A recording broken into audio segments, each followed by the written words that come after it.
What's going on, everybody? Back with another video.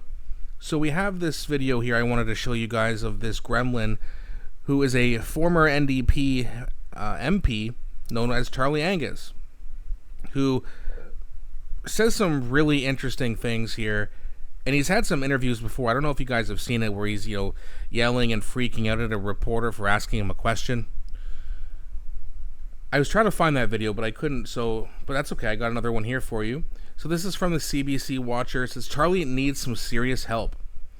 And Table Salt actually posted this video, and it says, former Canadian lawmaker says, we need to start thinking about the U.S. invading Canada. Charlie Angus compares Canada to Ukraine, implies that the Canadian elite are asleep at the wheel.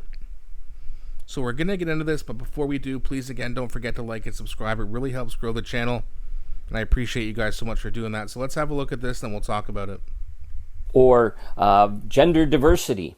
What Canadians want to hear is the language and the framework for dealing with a nation that's beside us that's slipping into fascism and threat. Oh my God. I've been thinking a lot about Bob Woodward's book, War, where he gives the inside scoop of the analysis that was starting to come in the intelligence community in the United States about the transition of Putin's rising bellicose rhetoric against Ukraine to actually taking the step towards war. At the time, the analysis that they were getting that Putin was serious was just considered insane. It was loony. Who would do such a thing? They shared the intelligence with the Brits. The Brits wouldn't believe it. They took the intelligence to President Zelensky. Even he was hugely skeptical. It made no sense for Putin to launch a war. I believe right now we're in a situation where we need to start talking about what Trump may do. The difference between Putin and Trump, obviously, is that Putin is a very focused global chess player, whereas Trump is hugely erratic, and he responds in panic to domestic crises. Am I saying that he's going to attack Canada? No, I'm not saying that. Wait, I'm sorry. Who's panicking right now? You're saying that, or you're suggesting that that Trump might be doing, or might be invading Canada. That's not panic or fear mongering. Like, give me a break, dude. But I'm saying that 6 or 8 months ago, such concepts or thoughts would have been insane. It still is. We don't know, and we need to prepare. So, I mean, on my Google Ads payment section, I have a warning. I don't know if it's specifically for me, because I've mentioned certain wars before on a video that I made a while ago.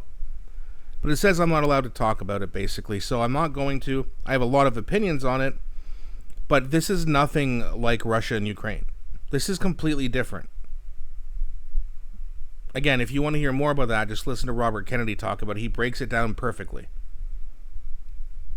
That being said, forgetting all that, saying that Trump is going to invade Canada is ridiculous. To invade another country that is part of the UN is kind of crazy. He's also said he's not going to do that, by the way, and kind of scoffed it off like it was a joke. This is just fear-mongering. It's just absolutely ridiculous. And guess what? Charlie Angus, who is obviously now when you're an NDP supporter, you're basically a Liberal supporter anyway. But this guy is clearly on the far left, right? If you followed any of his other stuff, again, I don't know too much about him, but I've seen him before in interviews. This guy's a nut job. An absolute nut job. And to say that, Trump is going to invade us and all this crap, well, of course he's going to say that, because when you fearmonger to Canadians, apparently it makes them want to vote for the Liberals. And they're going to keep doing this. Like, this is never going to stop. They know it helped them win the election. What's in it for them to stop the fearmongering? It works. Especially to a lot of, let's be honest, older people, not all of you. There's a lot of boomers who follow this channel. You're on the right side of things. But a lot of your colleagues, or a lot of your peers, I should say, aren't. And when I say that, it's because the Liberals have literally destroyed the country for 10 years. They won their 4th election in a row. People still haven't learned because people got scared.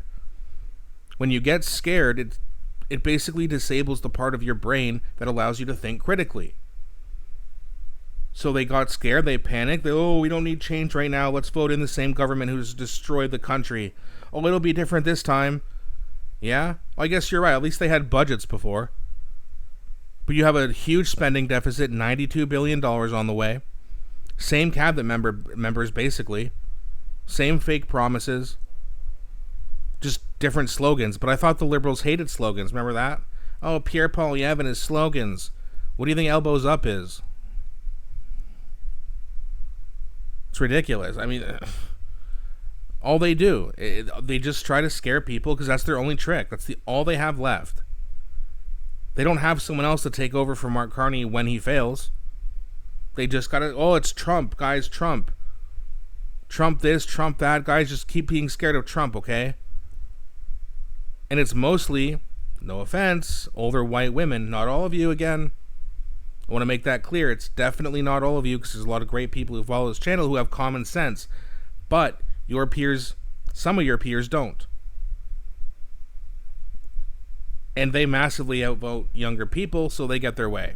And yes, the Conservatives do need to do a better job of, getting younger people to vote. I thought they did a decent job, but it wasn't good enough. So we learn from our mistakes and we move on. So Pierre does have to work on that. Getting some more exposure in front of cameras, in front of shows, in front of maybe some podcasts that younger people view, and show his humility. And I think that would be a really good strategy to become even more popular. Let's be honest, 41% of the vote, that's a lot for the Conservatives in this country. It's a lot for any party, really, in a multi-party system, but let's be honest. No other conservative leader or opposition leader has ever gotten anywhere close to that amount of votes. 8 million? That's a lot. If the NDP didn't completely crash, Conservatives win. But they did.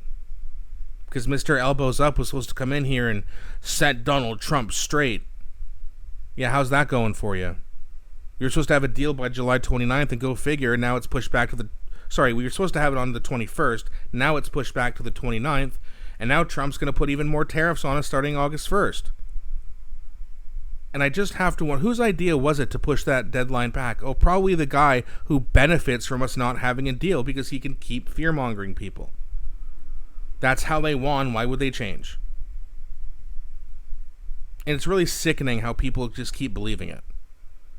And I just don't get the stupidity. And I know a lot of you in the comments, well, you Easterners, all you guys do is believe. Listen, there's a lot of people from the East, especially in rural areas, that don't like the Liberals. This isn't really an East versus West thing. It's a big city thing. And if you don't believe me, go check the electoral map and look at Vancouver. Okay? Well, let's be honest here. That's a lot of red on Vancouver Island. Okay, so this isn't just some East versus West. This is big cities versus rural areas. That's what it is. Okay, there's a lot of Liberals in Calgary and Edmonton too, or NDP supporters anyway. They didn't win that many ridings. It's probably still the most conservative city. But, I mean, even Winnipeg, especially, Toronto, Montreal, Ottawa, Vancouver, these all went red in a massive way. And it's really hard to win elections if you can't win any of those cities.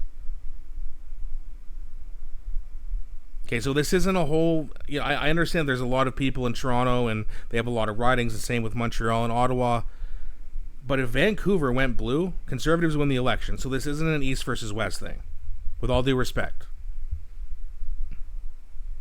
And it's people who live in the big cities who are the easiest to fearmonger. And I'm thinking about why that is. And I guess maybe they're just focused on other things. I don't know. Maybe they don't pay attention as much, or maybe they pay attention to the wrong people, and that's why they're getting fearmongered. And the mainstream media, of course, took a big part in this. They're certainly guilty of helping manipulate people's votes, for sure. And of course they did, because they wanted the Liberals to win, because the Liberals keep giving them money. Conservatives didn't want to do that. And I completely agree. No one pays me. No one pays other creators. We do this on our own merit. Whatever we make is what we make. And if it's not enough, well, I guess we got to get another job, which I do have. But CBC, which is basically a propaganda machine at this point, what do?